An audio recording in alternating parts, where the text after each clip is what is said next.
Oke, mari kita bedah topik yang super krusial kali ini. Kita bakal ngomongin gimana pembangkit listrik tenaga nuklir raksasa di seluruh dunia lagi gila-gilaan membentengi diri dari ancaman perubahan iklim, khususnya dari banjir ekstrim dan curah hujan yang kelewat tinggi. Kita kan sering banget ya dengar soal pemanasan global, tapi dampak langsungnya ke infrastruktur energi kita ini kadang luput dari perhatian. Padahal, fasilitas raksasa ini tuh nggak bisa sekedar neken tombol jeda saat cuaca lagi ngamuk. Nah, kalau kita lihat data, rata-rata kerugian produksi energi nuklir akibat peristiwa cuaca di seluruh dunia itu sebenarnya cuma berkisar antara 0,1 sampai 0,5% per tahun. Kedengarannya kecil banget kan? Tapi jangan salah, kejadian historis kayak banjir di pembangkit listrik Blayeys di Prancis tahun 1999 ngasih tahu kita betapa masifnya taruhan yang ada saat air berhasil nembus pertahanan standar. Sekali batas itu terlewati, masalahnya bukan lagi sekedar rugi efisiensi, tapi ini udah nyangkut keselamatan dan keandalan pasokan listrik untuk jutaan orang. Biar bahasannya gampang diikutin, kita punya 4 poin utama hari ini. Pertama, soal ancaman air ekstrim itu sendiri, terus gimana adaptasi prosedur operasionalnya, lanjut ke peningkatan aset fisik, dan terakhir kita tarik kesimpulannya. Yuk, langsung aja kita masuk ke poin pertama, soal bentuk ancaman air ekstrem yang sebenarnya dihadapin sama fasilitas-fasilitas ini. Yang bikin menarik adalah adanya perbedaan yang sangat krusial antara dua jenis ancaman air. Ada yang namanya banjir pluvial dan ada banjir fluvial.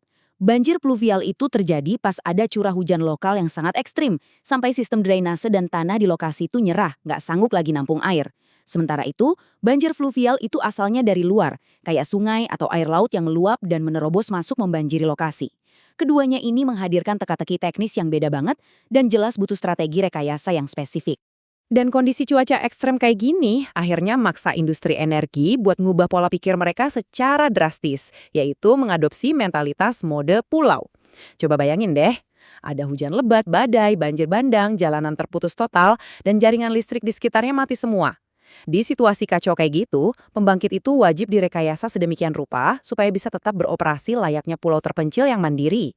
Keselamatan reaktor harus tetap terjaga, meskipun mereka lagi dikelilingi lautan banjir. Nah, pertanyaan selanjutnya, gimana sih cara orang-orang yang jalanin pembangkit ini bersiap buat skenario ekstrim mode pulau tadi? Ini bawa kita ke poin kedua.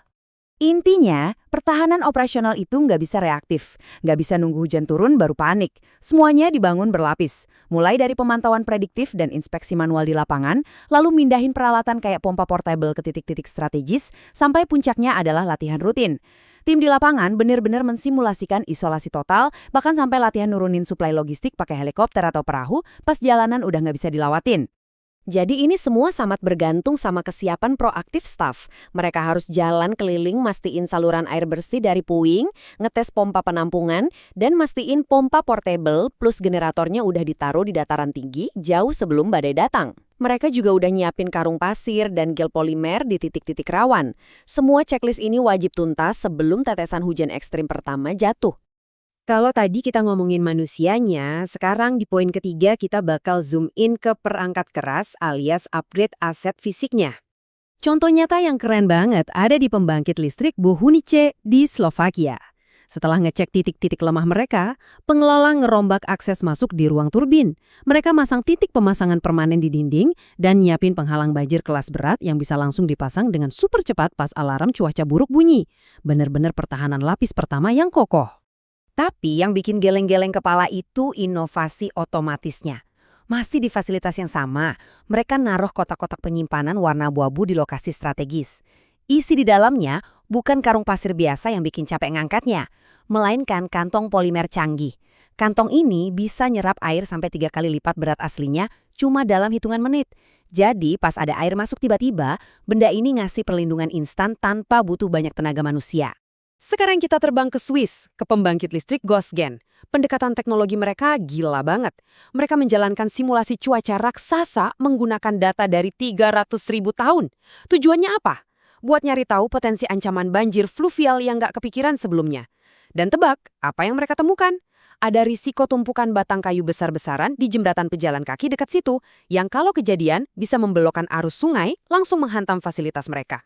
Nah, buat ngakalin temuan spesifik itu, solusinya brilian. Mereka masang katup searah, jadi air sungai nggak bakal bisa berbalik masuk lewat pipa drainase fasilitas.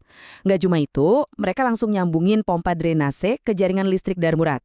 Jadi walaupun listrik dari luar mati total gara-gara bencana, fasilitas tetap kering dan pompanya terus jalan.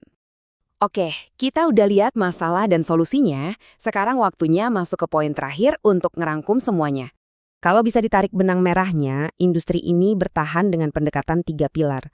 Pertama, ketahanan fisik, yaitu rekayasa perangkat keras dan penghalang kokoh.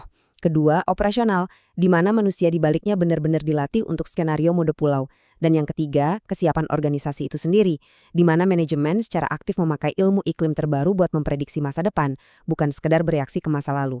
Fasilitas nuklir emang wajib punya standar keamanan tingkat dewa. Tapi ini ninggalin satu pertanyaan yang bikin kita mikir. Dengan cuaca ekstrim yang pelan-pelan jadi kenormalan baru kita, siapkah infrastruktur kritis di kota kita sendiri? Kayak jembatan, rumah sakit, atau jaringan listrik di kompleks kita? Apa mereka udah saatnya mulai ngadopsi mentalitas pertahanan pulau yang sama biar bisa bertahan? Sesuatu yang pastinya patut kita renungin bareng.